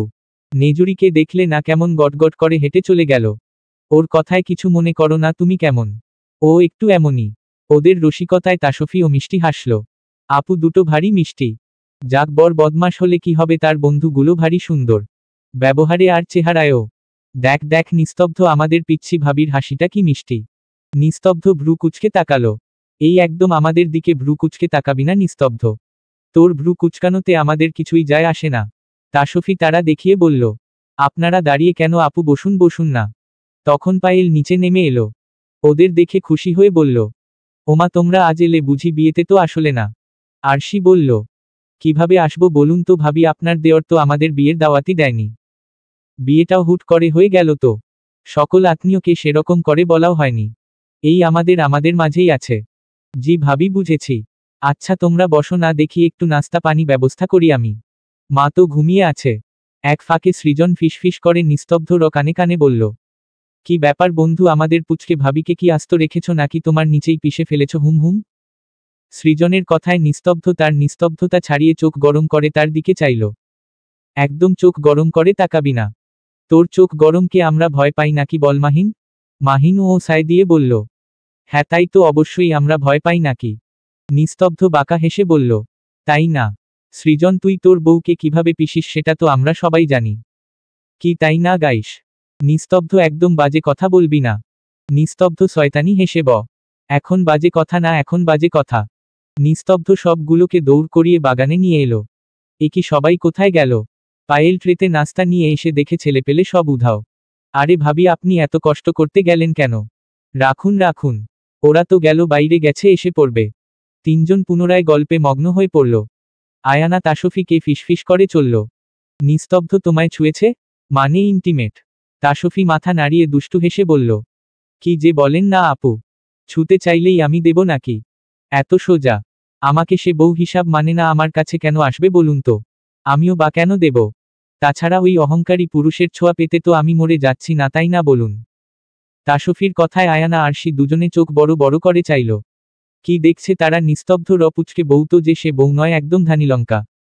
কোথায় এই মেয়ে লজ্জা টজ্জা পাবে? অথচ আরশি সায় দিয়ে বলল, হ্যাঁ তাই তো, একদম ওই হতচ্ছাড়াকে কাছে ঘেঁষতে দেবে না। বউ মানে না, আবার কাছে আসা কিসের? একদম নাকে দড়ি দিয়ে ঘোরাবে। আয়না বলল, কি গো মেয়ে, তবে আমার বন্ধুকে আবার বেশি কষ্ট টষ্ট দিও না যেন। সময় মতো কাছে টেনে নিও কিন্তু। অতিরিক্ত জ্বালিও না, তাহলে সে আবার অতিষ্ঠ না হয়ে যায়। তাসফিও মিষ্টি করে হাসল। ঝালানো তো কেবল শুরু। হুমহ। অহংকারী পুরুষের অহংকার সে টুকরো টুকরো করে ভেঙে দিবে। গোধূলি বিকেল। আকাশে সূর্যিমামা পশ্চিমে অস্ত যাবে যাবে ভাব। সন্ধ্যার পূর্বে বাগানের সৌন্দর্য আরও বৃদ্ধি করছে। সঙ্গে বিভিন্ন ফুলের মন মাতানো সুভাষে হৃদয়কে পুলকিত করছে। চার বন্ধু হাসি ঠাট্টায় মত্ত। যার যার নিজ কর্মব্যস্ততা থাকায় এখন আর আগের মতো তেমন আড্ডা দেওয়া হয় না। মেডিকেল ক্যাম্পাসের হাসি ঠাট্টা সঙ্গে সপ্তাহে সপ্তাহে প্রুফ দেওয়ার আনন্দগুলো এখন আর নেই। লিখতে লিখতে হাত ব্যথা হয়ে যাওয়ায় কেউ আর কাউকে এখন আর অযথা রাগ দেখায় না। মারামারি খুনোসুটিও কমে এসেছে। সৃজনের এক ছেলে বয়স প্রায় বছর খানেক হবে। বন্ধুদের মাঝে সেই প্রথম বিয়ের হালখাতা পূর্ণ করেছে। মাহিন চাকরি সূত্রে যশোরের একটা হসপিটালে কর্মরত। আয়ানার বিয়ে হয়েছে কিছু মাস। আরশির সামনে হবে। সুজন ছন্নছাড়া। তার কোনো পেশাই ভালো লাগে না। তবুও আঙ্কেলের অনুরোধে নিস্তব্ধ জোর করে তাকে হসপিটালে বিয়ের জন্য। সুজনের মা সারাক্ষণ বিলাপ করতে থাকে, অথচ সুজনের এক কথা। কি যে বলো না মা, বিয়ে আবার জীবনের কোনো অধ্যায়ের মাঝে পড়ে নাকি? বিয়ে হলো একটা ফালতু বিষয়। বিয়ে করে সারাক্ষণ বাবার মতো তোমার হাতে হাজারটা মাইর খেতে আমি রাজি নই মা। শেষে বাবার মতো বোকা মহিলা যদি আমার কপালে জোটে, তবে তো ভারী বিপদ। তার চেয়ে বরং তুমি আশু তাকে বিয়ে করিয়ে দাও মা। ওর বয়স তো 18 হয়েছে। একদম ফার্স্ট ক্লাস বুঝলে। সুজনের মা রাহেলা বেগম চোখ গরম করে ছেলে দিক তাকাবেন। ছেলে বলে কিনা সে বোকা। হায় খোদা, এই ছেলেকে সে কি করে মানুষ করবেন? কত করে বলে তোর কোথাও পছন্দ আছে কিনা বল বাবা, তবুও বিয়েটা কর। আমরা সেই মেয়েকেই ঘরে তুলে আনব। সুজন তবুও এক পায়ে নারাজ। বলবে, কি যে বলো না আমার মিষ্টি বোকা মা, আমার পছন্দ থাকলে তো তুমি সবার আগে জানতে। কি বলো জানতে না? এই সুজনের পছন্দ হবে এমন কোনো মেয়ে পৃথিবীর আছে নাকি? থাকবে কি করে? এই ভাগ্যবান সুজনের জন্য কি আর যে সে মেয়ের জন্ম হবে? যেদিন আমার মতো হ্যান্ডসাম ছেলের জন্য রূপসী মেয়ে আসবে যাও মা, সেদিনই আমি বিয়ে করব। রাহেলা বেগম ছেলের দিকে করুণ চোখে তাকিয়ে থাকেন। এই দামড়া ছেলেকে আর সে কী বা বলতে পারবে? মারতে তো আর পারবে না। হাসি ঠাট্টার মাঝে নিস্তব্ধ সুজনের কাঁধে হাত রেখে বলল, তৃপ্তিকে এবার নিজের মনের কথাটা বলে দিলেই তো পারিস। নিস্তব্ধ কথায় সবাই সায় দিল। সুজন আশ্চর্য হওয়ার ভঙ্গিতে বলল, কি বলছিস কি ভাই তোরা? আমি ওই অতৃপ্ত আত্মাকে আবার কি বলতে যাব? ও নির্ঘাত আমার গলা টিপেই মেরে ফেলবে। আমি কিছু বলা বলির ভিতর নাই ভাই। বন্ধুগণ হতাশ হয়। আর কত বোঝাবে তারা? ওরা স্পষ্ট দেখতে পায় তৃপ্তির জন্য সুজনের চোখে ঠিক কতটা ভালোবাসা সেই কলেজ লাইফ থেকে। অথচ ছেলেটা স্বীকার করতেই নারাজ। সুজন মনে মনে কৌতুক হেসে বলে দিলেই আর কি হবে? নিস্তব্ধ। তৃপ্তি আমায় এক কথায় প্রত্যাখ্যান করবে। কারণ ওর মনে যে শুধুমাত্র তোর বসবাস। ওর মনের দখলদারি যে শুধুমাত্র তুই। প্রত্যাখ্যানের তীব্র যন্ত্রণার চেয়ে না বলে যন্ত্রণা পাওয়া যে অমৃতের সমান। এই আছি তো বেশ আছি রে। চার বন্ধু বাইরে থেকে এসে দেখল যুবতীগণ বসে বসে পিরিতির আলাপ করছে। মাহিন টিটকারি করে বলল, মেয়ে মানুষ হচ্ছে ব্রয়লার মুরগি। যেখানেই মানুষ দেখবে ব্রয়লার মুরগির মতো মুহূর্তে গলে সিদ্ধ হয়ে আলাপ করতে বসে পড়বে বুঝলি সৃজন। আরশি ফুঁসে উঠল, কেন রে? আর তোরা কি উটপাখি? যেখানেই যাস গলা উঁচু করে সিগারেট টানতে শুরু করিস। এই যে বাইরে থেকে আসলি তোরা গল্প করিসনি? সিগারেট খাসনি? আস্তাগফিরুল্লাহ, আমরা কোনো সিগারেট ফিগারেট খাইনি। মাঝে মাঝে এই সৃজন একটু আকটু খায় আর কি। সুজন মাহিনের মাথায় টোকা মারতেই তার সম্বিত ফিরল। সঙ্গে সঙ্গে সে জিভ কাটল। ঈষৎ হিসাবে গন্ড হয়ে গেছে রে। সুজনের পিছে গিয়ে ফিস ফিস করে বলল, আন্টি এখানে আছে, তুই আমায় বলবি না আহাম্মক? তোরে এখন জুতাপেটা করতে মনে চাইছে। এতদিনের তিলে তিলে গড়ে তোলা পেস্টিস তোরা এক নিমিষে ধুলোয় মিশিয়ে দিলি রে। অনিমা বেগম সরু চোখে ছেলে আর তার বন্ধুদের দিকে তাকিয়ে আছে। কিছুক্ষণ আগেই সে আর বাসন্তী নিচে নেমে এসেছে। অনিমা বেগম ছেলের দিকে তাকিয়ে বললেন, তা তুমিও সিগারেট খাও নাকি বাবা? নিস্তব্ধ তুতলিয়ে বিথা হাসার চেষ্টা করল। মাহিনের দিকে তাকিয়ে দাঁতে দাঁত চেপে বলল, না না মা, কি সব বলো না, আমি ওসব ছাইপাস খাই নাকি? আমি খাই না। ওরাই মাঝে মাঝে খায় আর কি। আমি নিষেধ করি। দেয়াদবগুলো শুনে না। তুমিও তো বাবার মতো গোয়েন্দাগিরি শুরু করেছ মা। এটা কিন্তু একদম ঠিক নয়। অসভ্যের দল তার পেস্টিজ পাঞ্চার করার ধান্ধা নিয়ে এসেছে।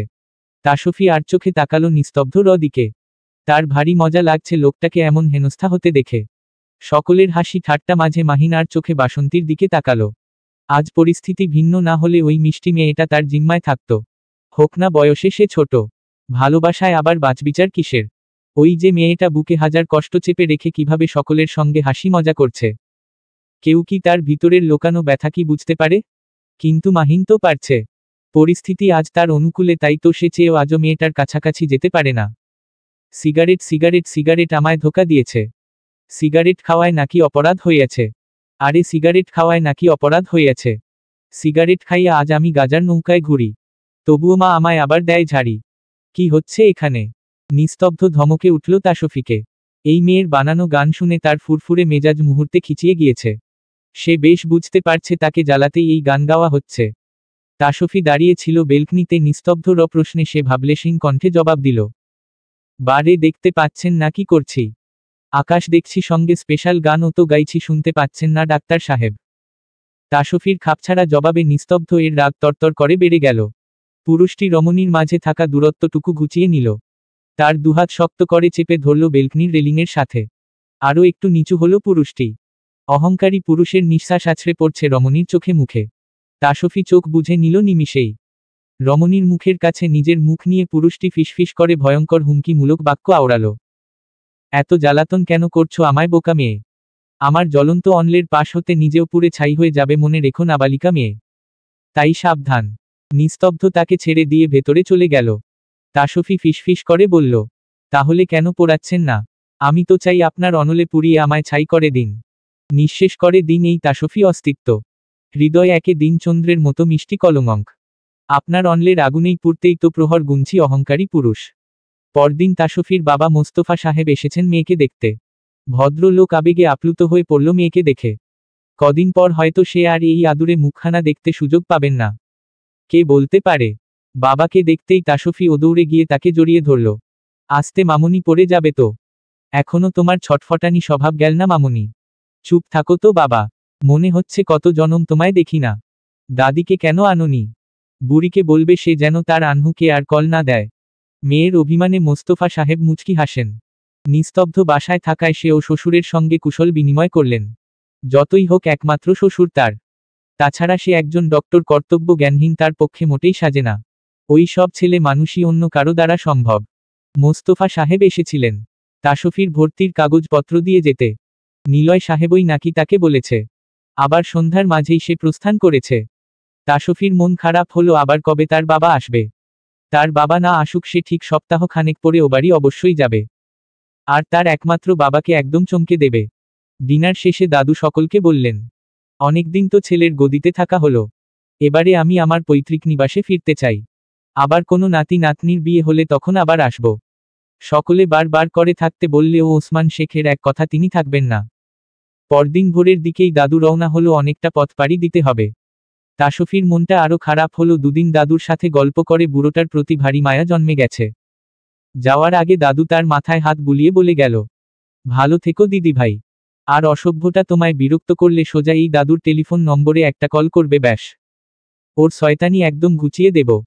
কি ব্যাপার বলতো তাসফি, মুখটাকে এমন করে শুকনো কচুপাতার মতো বানিয়ে রেখেছিস কেন? আরে বাবা, দাদু গেল আবার এলো বলে। চলতো আজ আমি আর বাবা তোর ভর্তির ফর্মালিটিস পূরণ করে বাহিরে ঘুরব। চল চল ভেতরে চল। সন্ধ্যার পর নিস্তব্ধ প্রচণ্ড ক্লান্ত হয়ে বাসায় ফিরল। আজ রুগীর সংখ্যা ছিল বেশি। যেহেতু দুদিন ছুটি কাটিয়েছে, সকলে একসঙ্গে ভিড় জমিয়েছে। তাছাড়া আরও একটা কারণে তার মনটা বিষিয়ে গিয়েছে। দাদু এমনটা কেন করল? মাত্র 17 বছর বয়সী একটা মেয়েকে তার সঙ্গে বিয়ে দিল। এখন কি তার পুতুল খেলার বয়স? এখন এই নাবালিকা মেয়েকে তার আলাদা করে পালতে হবে। তার ইচ্ছে ছিল সেই মেয়েদের একজনকে বিয়ে করবে, যে তার সকল দুঃখগুলো বুঝতে পারবে, তার সমস্যা হলে তার মতো ভেবে একটা সলিউশন দিতে পারবে। কিন্তু তাসফির পক্ষে কি তা সম্ভব? যতই সে নিজেকে বড় দেখাক না কেন, আসলে তার মাঝে তো সে রকম ম্যাচুরিটি এখনো আসেনি। যতই হোক সে তো পুরুষ মানুষ, পুরুষালী কামনা তার সর্বাধিক। তাসফির মতো বাচ্চা মেয়ে তা কি পূরণ করতে পারবে? উহু, কখনো না। ওইটুকু পুচকে মেয়ে কি করে তার ইচ্ছা পূরণ করবে? তার দানবীয় ভারিক্কি শরীর বহন করার ক্ষমতা ওই মেয়ে কখনোই রাখে না। তাছাড়া এই যে এখন তার এক গ্লাস ঠান্ডা শরবত দরকার, তা কি ওই মেয়ে বুঝতে পারছে? পারবে কি করে? স্বামী প্রতি কি দায়িত্ব সেটাই তো সে জানে না। ক্লান্ত শরীর নিয়ে রুমে ঢুকে তাসফিকে বিছানায় এলোমেলো শুয়ে থাকতে দেখে তার মেজাজটা ধপ করে যেন আরো বেড়ে গেল। মনে হলো আগুনের মাঝে কেরোসিন ঢেলে দিয়েছে। তাসফির মসৃণ উন্মুক্ত পেট দৃশ্যমান নিস্তব্ধ এর চোখে। তার মাথা চাড়া দিয়ে উঠল এলোমেলো নিষিদ্ধ অনুভূতির দল। সে দ্রুত চোখ ফিরিয়ে নিল। না, হার পারছে না। এর দ্রুত সলিউশন দরকার। এভাবে আর তার পক্ষে থাকা সম্ভব না। গলা ফাটিয়ে ডাকল, আপা আপা। এই মেয়ে এখনো আমার রুমে কি করছে? দাদু তো চলে গিয়েছে। তুই বলেছিলি দাদু চলে গেলে এই মেয়ে আমার রুমে আর থাকবে না। এখনো সে এখানে কি করছে? সব জিনিসপত্র নিয়ে এখনই বের হতে বল। বাসন্তী আঁতকে উঠল। ঈশ্বর, সে তো ভুলেই বসেছিল ব্যাপারটা। এখন কি হবে? চিৎকারের আওয়াজে তাসফি ধরফর করে উঠে বসল। সদ্য ঘুম থেকে উঠায় তার মস্তিষ্ক এলোমেলো। নিস্তব্ধ দিকে তাকিয়ে ভ্রু কুঁচকে বলল, কি ব্যাপার, এভাবে চিল্লাচ্ছেন কেন? নিস্তব্ধ তার কথার কোনো জবাব দিল না। বাসন্তী এসে বলল, ভাই এই কদিন তো ঠিকই থাকলি, আর কটা দিন থাক না একসঙ্গে। সব ঠিক হয়ে যাবে দেখবি। বাধ্য হয়ে থেকেছিলাম আপা, আর এক মুহূর্ত ও থাকতে চাই না। ওকে এখনই বেরিয়ে যেতে বল আমার রুম ছেড়ে। আর এক মুহূর্ত ও থাকা সমস্ত না আমার পক্ষে। তাসফি নিস্তেজ হয়ে বসে রইল। অহংকারী পুরুষটি বাধ্য হয়ে তার সঙ্গে রুম শেয়ার করেছে। সে কি এই পুরুষের রুমে থাকার জন্য মরে যাচ্ছে? কখনো না। এত অপমানের পরে তো সে কিছুতেই থাকবে না। ছেলের চেঁচামেচি শুনে অনিমা বেগম এগিয়ে এলেন। ভেবেছিলেন ছেলে তার বিয়েটা মেনে নিয়েছে, কিন্তু না, এদের বাপ ছেলের রক্ত তো একই। কি করে শুধরাবে এরা? বাসন্তী আবার কিছু বোঝাতে গেলে অনিমা বেগম থামিয়ে দিল তাকে। তাসফি, লাগেজ গুছিয়ে বেরিয়ে এসো। বাসন্তী তোমায় রুম দেখিয়ে দেবে। তাসফি কাঠের পুতুলের মতো শ্বশুরির কথা মেনে নিল। অনিমা বেগম আবার বললেন, তাছাড়া তাসফির এখনো সংসার করার বয়স হয়নি। তার এখন পড়াশোনা করে সেটেল হওয়ার বয়স। নিস্তব্ধ চিবিয়ে চিবিয়ে বলল, হ্যাঁ সেটাই। তবে এখন তাকে পড়াশোনাই করাতো। বিয়ে কেন দিল? বিয়ে করার তো কোনো প্রয়োজন ছিল না, তাই না মা? অনিমা বেগম ছেলের কথার কোনো জবাব দিলেন। সব কিছুর একটা কারণ থাকে। নিস্তব্ধ। সব কিছু নিয়ে বাড়াবাড়ি করতে নেই। আমাদের নিয়তিতে যা আছে তা তো ফলবেই। তুমিও তা আটকাতে পারবে না। বলেই তিনি রুম ত্যাগ করলেন। নিস্তব্ধ আর এক সেকেন্ড ও দাঁড়ালো না। তার সারা শরীরে রক্ত টকবক করছে। এত মেন্টাল স্পেস সে নিতে পারছে না। ওয়াশরুম ঢুকে ঠাস করে দরজা লাগিয়ে দিল। তাসফি নিজ লাগেজ গুছিয়ে শূন্য চোখে আরেকটা বার রুমটাতে চোখ বুলিয়ে নিল। অতঃপর নিষ্প্রাণ চোখে বেরিয়ে গেল রুম ছেড়ে। এই দুদিনে পুরুষটি তার মায় পড়েনি। অবশ্য দুদিনের তাসের ঘরে কি আর এ সম্ভব? বাকিটা উপরওয়ালাই জানেন। রমণী ঘর ছেড়ে বেরিয়ে যাওয়ায় পিছনে পড়ে রইল নিস্তব্ধ ইয়াসারের শূন্য ঘরখানা। চলবে।